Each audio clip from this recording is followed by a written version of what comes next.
Welcome to Africo Tales. The vibrant heartbeat of Lagos thrummed beneath Kemi's penthouse, a symphony of ambition and chaos. Yet within the polished walls of his home, silence reigned. A silence so profound it felt like a scream.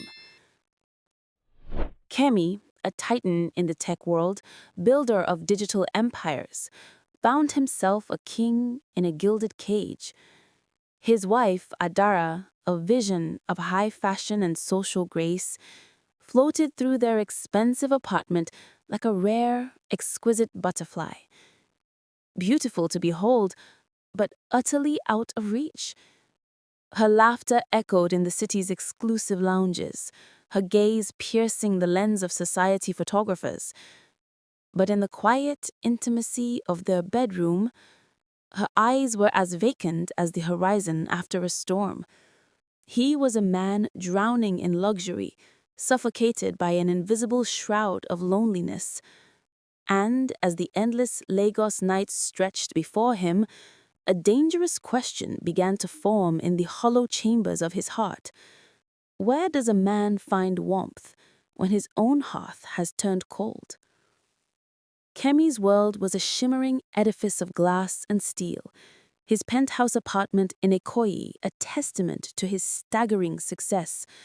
From its towering height, the city of Lagos spread below like a restless, glittering tapestry, a constant hum of traffic, the defiant blare of horns, the distant calls of street vendors weaving through the urban symphony.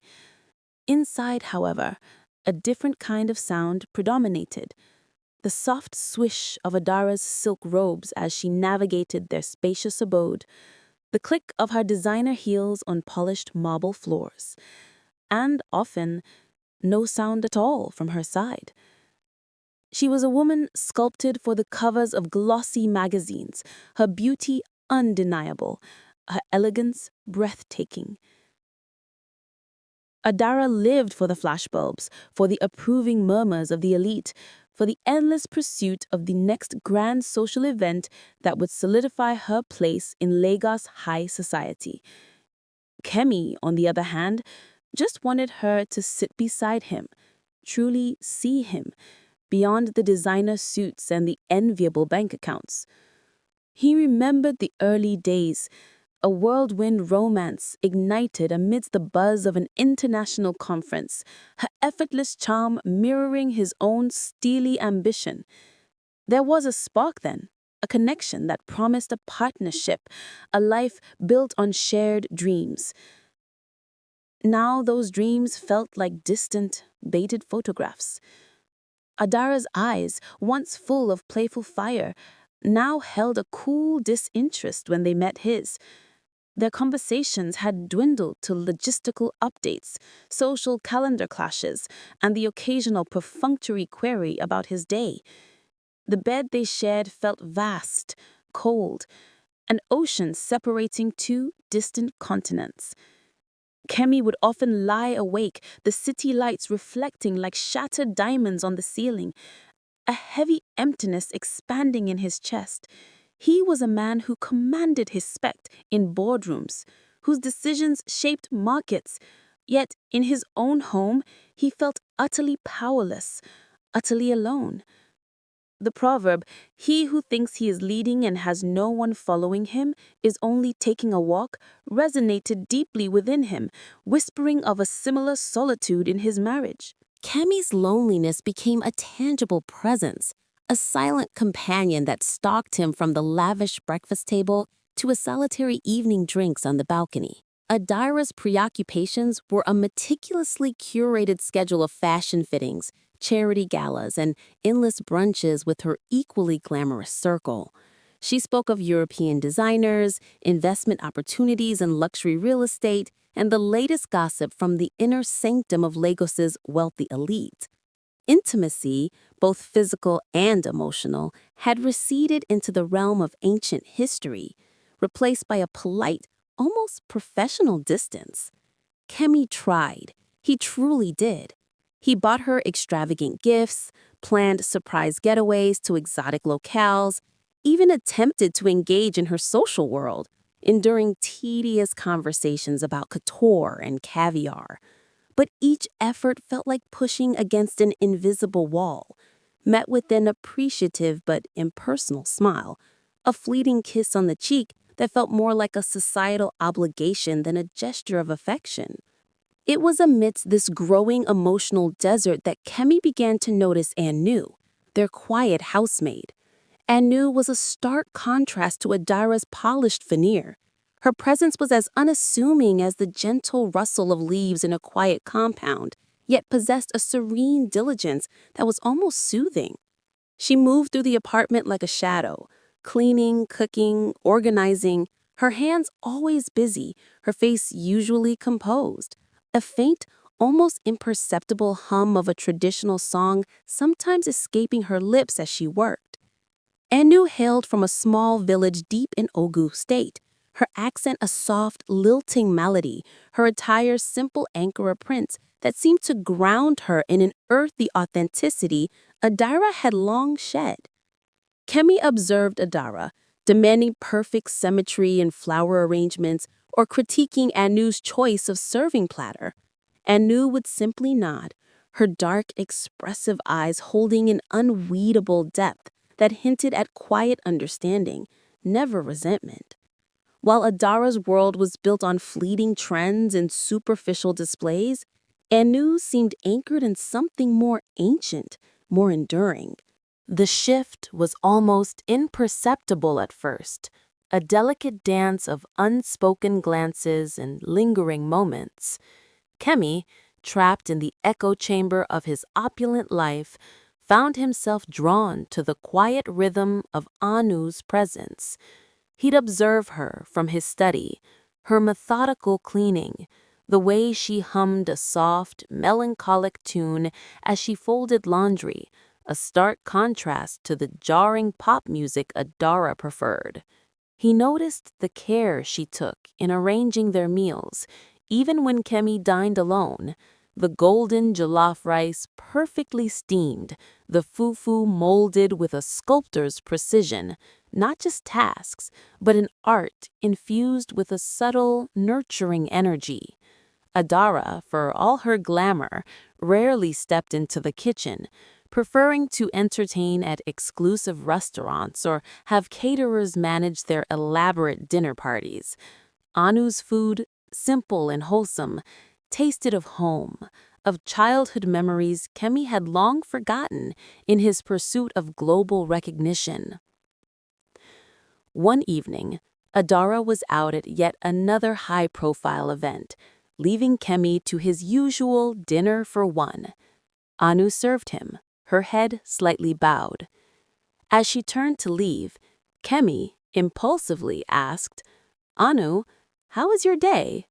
It was a simple question, yet it jolted him, realizing how long it had been since he genuinely asked anyone that, let alone had it asked of him. Anu paused, a flicker of surprise in her eyes, before she replied, her voice soft, "It was good, sir. I saw my sister today, in the market. She bought me some fresh palm oil." A small, domestic detail, yet it opened a tiny window into a life so different from his own, so grounded. He found himself asking more questions about her village, her family, the challenges of Lagos life through her eyes. Anu, initially hesitant, slowly began to share, her stories painting vivid pictures of communal bonds, struggles, and the resilient spirit of her people. In those stolen moments, over shared silences more profound than any conversation he had with Adara, Kemi felt a warmth he hadn't realized he was craving. It was the warmth of genuine human connection, untainted by expectation or pretense, a stark contrast to the cold, glittering facade of his marriage. The small moments began to stretch, subtly deepening the connection between Kemi and Anu. He found himself prolonging his time in the dining room after meals, drawn to Anu's quiet presence, her unassuming wisdom. He started to notice the subtle nuances of her personality, her gentle humor, the way her eyes crinkled at the corners when she smiled, the patient way she explained local customs or the medicinal properties of certain herbs she used in cooking.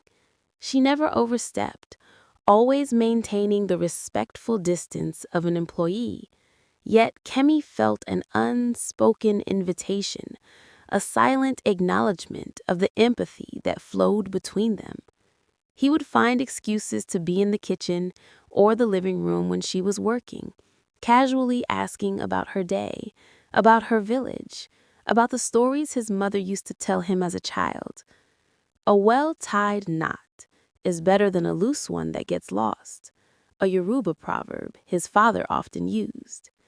Anu, without missing a beat, responded, "True, sir. But sometimes a knot needs to be untied if it chokes what it holds."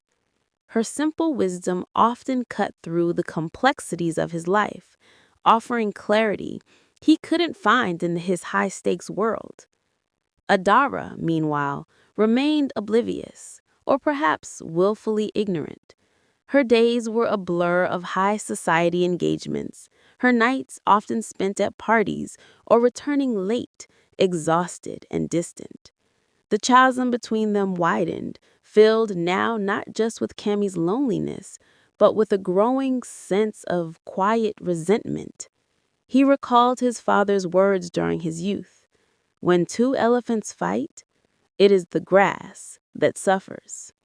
But here, there was no fight, only a slow, painful drifting apart, and Kemi felt like the grass wilting in the vast, empty space. He found solace in Anu's earnestness, her unwavering sense of calm in the midst of the storm brewing within him. He started sharing snippets of his own life, not the corporate triumphs he boasted about to his peers, but the smaller, more vulnerable concerns, the existential dread that accompanied his success, the quiet burden of expectation.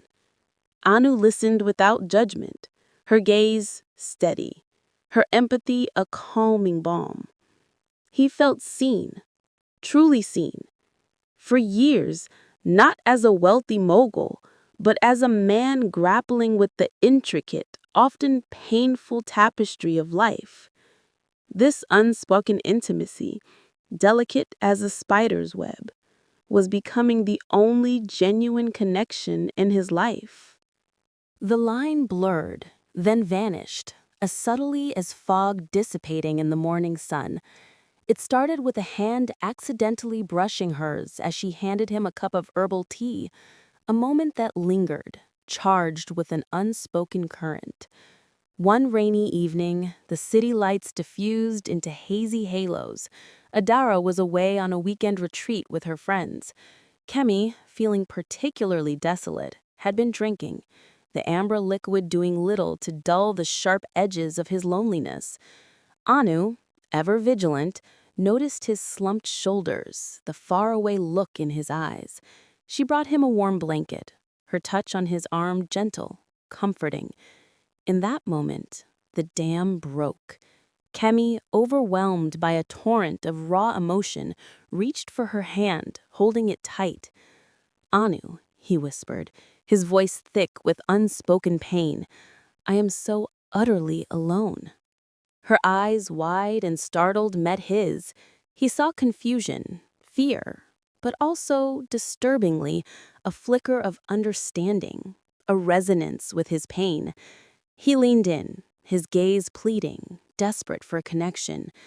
Any connection. He kissed her. It was a kiss born of desperation, loneliness, and a profound yearning for warmth. Anu stiffened, a silent scream in her eyes, her body rigid with a mix of shock and propriety. But then, slowly, imperceptibly, she softened. Her hand, initially stiff in his, returned a tentative squeeze. Kemi felt a jolt, a forbidden thrill, a dangerous sweetness. He knew, even as he pulled away, that he had crossed a boundary. shattered a sacred trust. The moral dilemma of his actions weigh heavily, a leaden stone in his gut.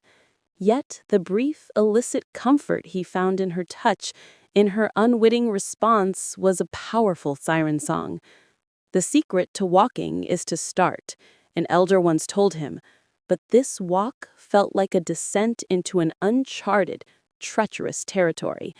Anu, her face flushed, her breathing shallow, quickly retreated, leaving Kemi alone with the trembling echo of his betrayal and the unsettling realization that the solace he sought was laced with poison. The weight of his actions settled upon Kemi, not as a sudden blow, but as a slow, insidious creep, like the harmattan dust that settles everywhere, unseen, yet suffocating. His sleep became restless, haunted by fragmented dreams. He saw himself walking through a dense forest, the path unclear, shadowy figures lurking in the periphery, their features indistinct, but their presence ominous. Once he dreamt of his paternal grandmother, a stern woman with eyes that could read souls, standing by a river bank, shaking her head slowly as the water turned murky and red. He awoke with a gasp, the faint scent of earth and kola nut lingering in the air, a scent tied to ancestral rituals he had long dismissed as superstition. When a person is running away from something, the chase is never ending, his mother used to say, referring to guilt. The proverb echoed in his mind, a cold premonition. He tried to rationalize it, blaming stress, late nights, the lingering guilt. But the omens persisted. A prized antique clock, a gift from his father on his wedding day, stopped dead at its exact time of his transgression. A small, vibrant parrot, a regular visitor to their balcony, suddenly vanished, leaving an eerie silence where its cheerful chirps once filled the air. These were not mere coincidences in the worldview Kemi had grown up with during his formative years in Ibadan, before Lagos had swallowed him whole. They were whispers from the other side, warnings from the ancestors, telling him he was treading a dangerous path. Despite the disquiet gnawing at his soul, Kemi found himself unable to pull away from Anu. The loneliness Adara inflicted was a constant, aching wound, and Anu's quiet presence, her innocent questions, her genuine concern offered a fleeting balm. He knew he was playing with fire, risking not just his marriage, but his reputation, his very standing in a society that valued tradition, even amidst its modern sheen. The memory of his parents' own arranged marriage, built on duty and mutual respect, a stark contrast to his own crumbling union, haunted him. He was betraying a sacred institution, not just a wife, but the communal expectations embedded in his very being. Adara, for all her detachment, was not entirely blind. The subtle shifts in the household aura, the furtive glances she occasionally caught, the almost imperceptible changes in Kemi's demeanor, a certain lightness he carried after a quiet interaction with Anu, a guardedness when she entered the room, began to prick at her carefully constructed composure. She would catch Anu's eyes, finding an uncharacteristic flush on the maid's cheeks, a quick lowering of her gaze. Adara's initial dismissiveness morphed into a simmering suspicion, a cold dread that began to curdle in her stomach. She started observing them, not overtly, but with a sharp, calculating eye honed from years of navigating Lagos's treacherous social currents. A lizard that falls from a high Iroko tree will say, "I will praise myself if no one else does," a proverb her grandmother often quoted, and Adara lived by it, always guarding her image, her perceived perfection. But beneath Adara's glamorous facade lay a secret, a profound insecurity that had been gnawing at her for years, driving her distance, fueling her obsession with external validation. The truth was, Adara had been struggling with infertility. For 5 agonizing years, she had visited countless specialists, endured invasive procedures, and secretly sought out traditional healers in remote villages, all in a desperate, ultimately futile attempt to conceive. The pressure from Kemi's family, the subtle yet constant inquiries about grandchildren, the judgmental whispers she overheard at social gatherings. A woman's worth is in her children, a common, painful sentiment, had built an impenetrable wall around her heart.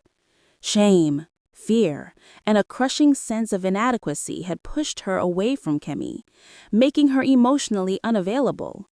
She feared his rejection, feared being replaced in a patriarchal society where a man's lineage was paramount. Her coldness was a shield, a defensive mechanism against a truth she couldn't bear to reveal. So instead of confronting her pain or confiding in Kemi, she poured her energy into her image, into her social standing, into anything that could distract from the barrenness she carried, a barrenness that felt like a curse. The thought of Kemi finding comfort, solace in another woman, especially a maid, ignited a furious concoction of betrayal and agonizing vulnerability within her. The news landed like a thunderclap in the quiet sanctuary of Anu's heart, shaking her to her core. She was pregnant. The faint lines on the testing strip confirmed what her body had been whispering for weeks. The nausea in the mornings, the inexplicable fatigue, the subtle, burgeoning life within her. Fear, cold and sharp, pierced through her. How could this be? She, a simple village girl, now carrying the child of one of Lagos's most powerful men, a man married to a formidable, glamorous woman. The weight of societal judgment, the whispers of scandal, the utter ruin of her reputation and perhaps her life, overwhelmed her. A child does not learn to walk on a smooth path, her mother always said, but this path felt like a precipice. Kemi's reaction when Anu finally mustered the courage to tell him was a volatile mix of shock, disbelief, and a terrifying realization of the magnitude of his actions. His face paled, his usual composure crumbling. He ran a hand through his hair, his eyes darting around the room as if searching for an escape. Pregnant? How is this possible? He stammered, though he knew the answer with a sickening certainty. The illicit comfort, the fleeting solace had manifested into an undeniable, irreversible consequence. His initial joy, a primal thrill of impending fatherhood that had been denied him for so long, was quickly swallowed by a tidal wave of dread. This was not just a secret, it was a living, breathing testament to his betrayal, a public declaration that would shatter his world. Anu, seeing his turmoil, felt a profound loneliness. She was carrying a child, a new life, but it felt less like a blessing and more like a curse, a catalyst for chaos. The baby in her womb, an innocent soul, was now caught in a web of deceit, betrayal, and a moral dilemma that threatened to tear 3 lives apart, unraveling the very fabric of their fractured lives. Overwhelmed and terrified, Anu sought refuge in the familiar embrace of her ancestral village, a small, tight-knit community nestled amidst the sprawling farmlands of Ogun State, a stark contrast to the relentless pace of Lagos. She arrived unannounced, her swollen belly still hidden beneath loose-fitting garments, but the elders, with their keen, knowing eyes, sensed a disturbance in her spirit. Her grandmother, Mama Ife, a woman whose wisdom was as deep as the agbabo tree's roots and whose words were often imbued with ancestral guidance, called her aside. "My child," Mama Ife began, her voice a calm ripple in the quiet compound. A river may flow quietly, but its banks always know its journey. You carry a secret, one that will soon overflow its banks. Anu, tears welling in her eyes, confessed her predicament, pouring out the tale of Kemi's loneliness, Adara's distance, and the forbidden solace that led to her pregnancy.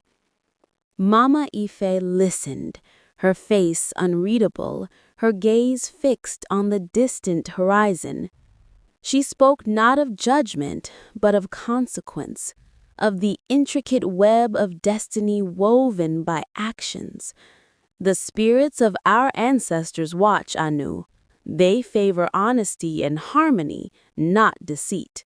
This child you carry, it is a bridge, but bridges can lead to unity or to destruction, depending on how they are built. She recounted a prophecy whispered down through generations in their family of a child born outside convention, destined to mend a broken lineage, a prophecy that had always been dismissed as an old wives' tale. Yoruba blood runs deep, my child. Sometimes the past reaches into the present to correct its course, forcing us to confront what we have ignored. Mama Ife then shared a chilling detail. There was a girl from our village many years ago who went to live in the city as a maid. She married into a prominent family, but her past was kept hidden and her bloodline was seen as less. She faced much sorrow. Anu listened, a cold dread seeping into her bones. The elder's words resonated with an unsettling truth, connecting her current plight to something far older, far deeper than a simple affair. This child, her child, was not just a personal matter. It was entangled in the ancient spiritual and social contracts of her people, forcing her to consider the consequences, not just for herself and Kemi, but for generations past and future. The truth, like a festering wound, could no longer be contained. Adara, driven by her gnawing suspicions and a desperate need for answers, had hired a private investigator. The dossier, delivered discreetly to her, contained irrefutable evidence, photographs, timelines, a detailed account of Kemi and Anu's stolen moments. Her elegant composure shattered, replaced by a seismic rage that shook the very foundations of their penthouse. You betrayed me, she shrieked, confronting Kemi, the printed evidence scattered like accusations across the marble floor. Kemi, battered by guilt and dread, could only hang his head, his silence a damning confession. And with her, Adara spat, her voice laced with venom and a profound sense of humiliation. But amidst the storm, a surprising confession erupted from Adara, fueled by her own raw pain and the desperate need to explain her truth. You want to know why I was distant, Kemi? Why I couldn't give you what you wanted? Because I couldn't. I am barren, Kemi, barren. For years I've endured the whispers, the visits to every specialist, every herbalist, the shame, the fear of being cast aside. I couldn't bear to tell you, to face your family's judgment, to see your disappointment. The words, torn from her soul, hung heavy in the air, a devastating counter-confession that momentarily silenced Kemi's own guilt. Then, a revelation so shocking it felt like a deliberate twist of fate emerged from Anu. Standing quietly in the doorway, summoned by the commotion, Anu, her face etched with sorrow, spoke in a trembling voice. Ma, it is not your fault. There is a curse from our village. A curse of the barren womb, passed through the female line if a secret is kept, if a wrong is not righted towards one who was wronged. My grandmother, She knew your grandmother. They were distant cousins.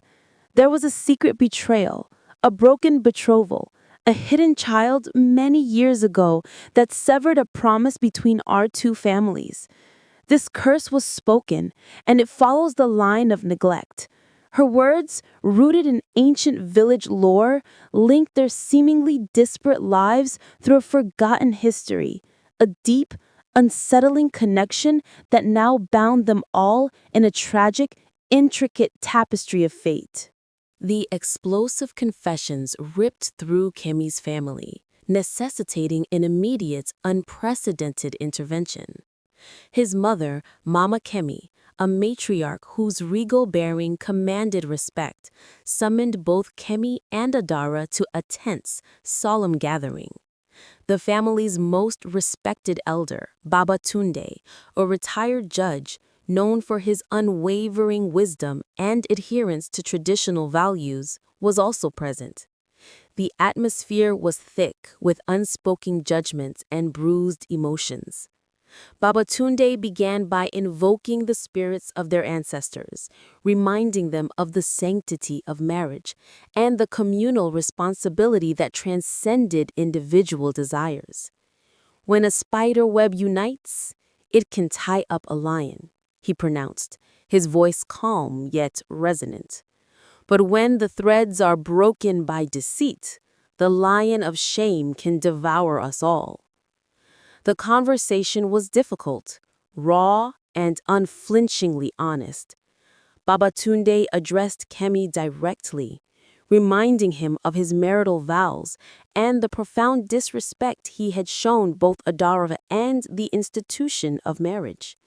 He spoke of the importance of communication in a union, lamenting the silence that had allowed the void to grow.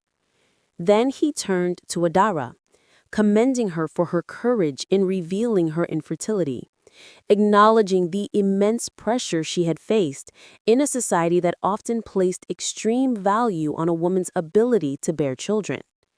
He emphasized that infertility was not a curse or a mark of shame, but a challenge to be faced together with honesty and compassion. Finally, the elder addressed the startling revelation of Anu's pregnancy and the ancestral curse. He explained that traditional Yoruba marriage customs, though evolving, still held truths about lineage, responsibility, and the communal care of children. He acknowledged that Anu, though a maid, was now intricately woven into their family's destiny. The path forward was not simple, not one of quick divorces or easy solutions.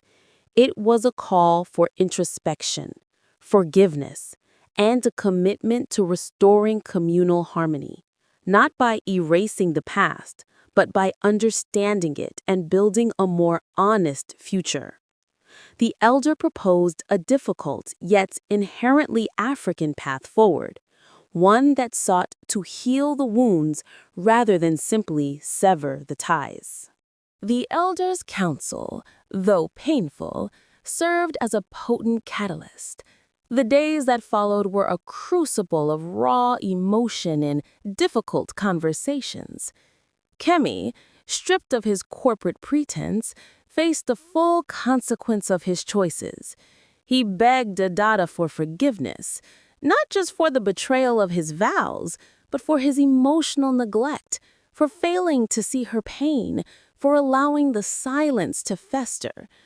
Adara, still reeling from the double shock of betrayal and the exposure of her deepest, darkest secret, vacillated between furious resentment and a profound, weary sadness. Yet the elder's words about the ancestral curse, about the interconnectedness of their families, had resonated deep within her, stirring an ancient sense of duty and a surprising empathy for Anu. A tree does not reject a bird because it is a stranger, Babatunde had said, implying that humanity often holds the power to break ancient cycles. Anu, in her quiet strength, refused to be a pawn in their marital drama. She bore her pregnancy with dignity, focusing on the new life within her. She confessed her own guilt to Adara, not as an excuse, but as an apology for the unintended hurt. Slowly, painstakingly, a new understanding began to dawn. Adara, confronting the depth of her own fear and the societal pressures that had pushed her into isolation, realized that Kemi's neglect was partially a consequence of her own emotional withdrawal. She recognized the patriarchal expectations that had left them both vulnerable, Kemi to loneliness, herself to shame regarding her inability to conceive. The climax arrived when Adara, with a newfound wisdom born of suffering, made a courageous, unexpected proposition. Not a divorce, not a vengeful expulsion of Anu, but a radical redefinition of their family unit, one that sought to embrace communal harmony over individual pride. The decision was not easy, nor was it conventional, but it was steeped in the African values of forgiveness and shared responsibility, a testament to the idea that even broken threads could be rewoven into a stronger, more complex tapestry. The path they chose was not one paved with easy answers, but with courageous honesty and a profound commitment to healing.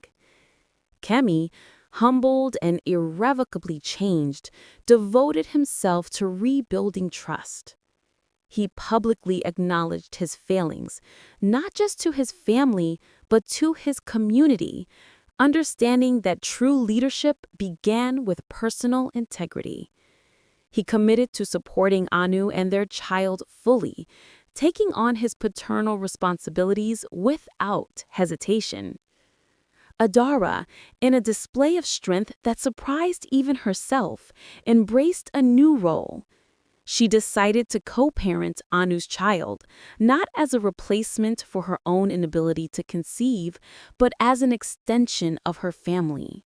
A testament to forgiveness and the breaking of generational curses. She found a profound sense of purpose in nurturing this new life, a purpose that transcended the superficial glamour she once craved.